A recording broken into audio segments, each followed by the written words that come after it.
Well, hi, it's Science Guy here, and me and my camera lady Persephone, we're gonna do a lesson about ingredients coming together with explosive results.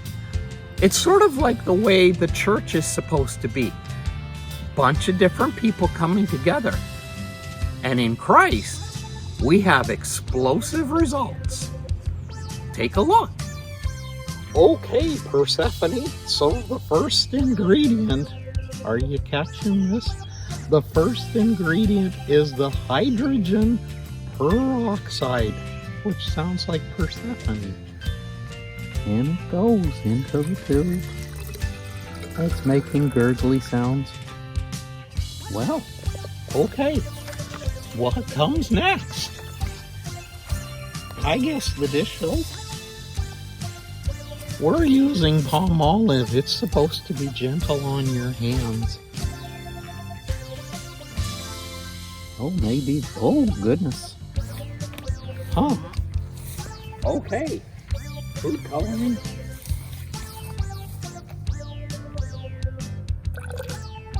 Oh, gracious. Well, we've sprung a leak. Now I'm mixing up regular yeast.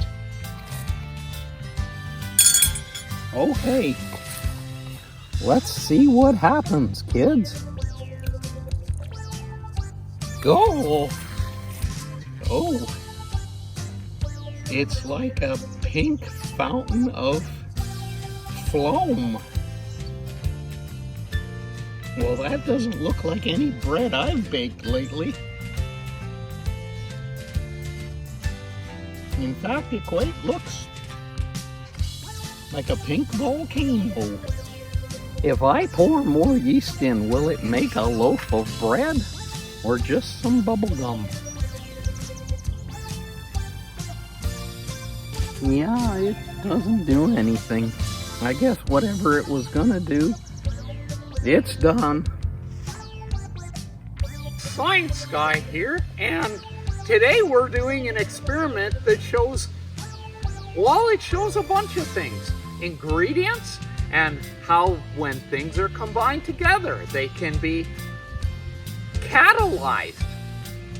That doesn't mean that a bunch of bovines show up. No.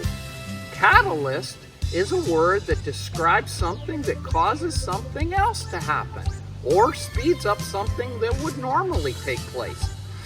Today we're using household ingredients. In fact, the list of ingredients was used by my mother on my cuts as a child, which makes today's experiment seem rather strange that all of this was put on my skin as a child. Times have changed. The first ingredient we're going to pour into our, we'll call it a flask, is hydrogen peroxide. Topical solution. You can still put this on your skin.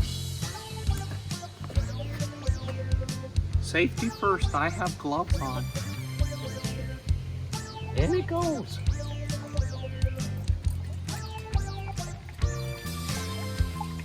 Still going. There. All in. Okay. Next. Hey, Persephone, here's the next ingredient. Palm olive dish soap. I didn't say that well. Let's try dish soap. There you are. Copious amounts of this. Copious is a word that my mother never used. It means a lot. There.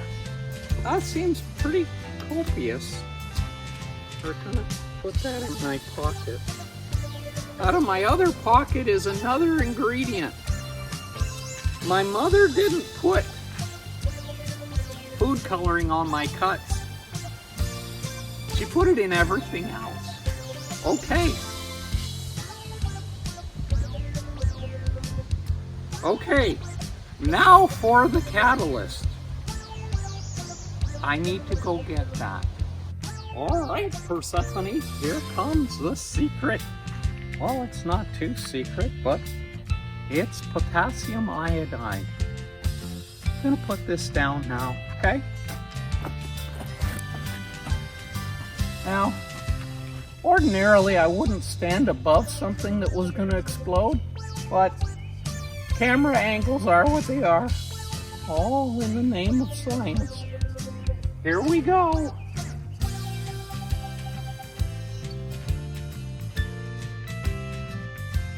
Oh goodness.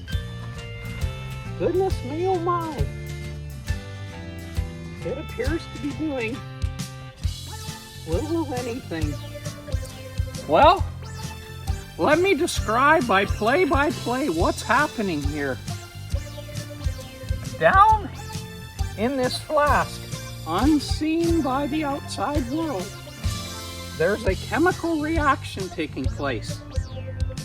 The hydrogen peroxide is being catalyzed in a less than overwhelming effect by the potassium iodide. There's an oxygen molecule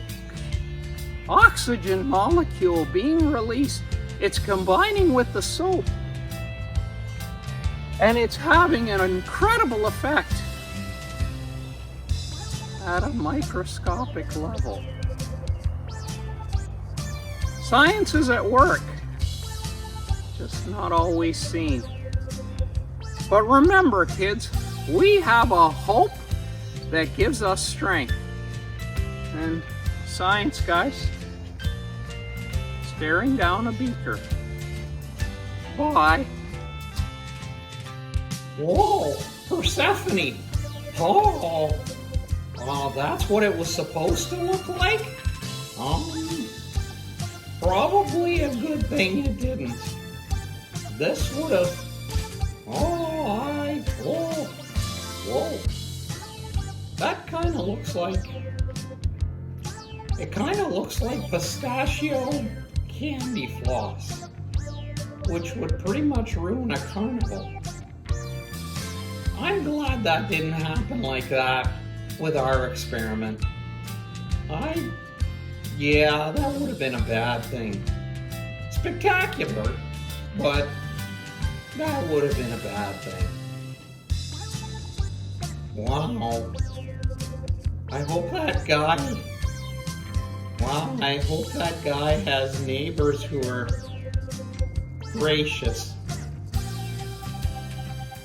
This is Science Guy. I'm just wishing that all your experiments are epic from a scientific point of view. Bye.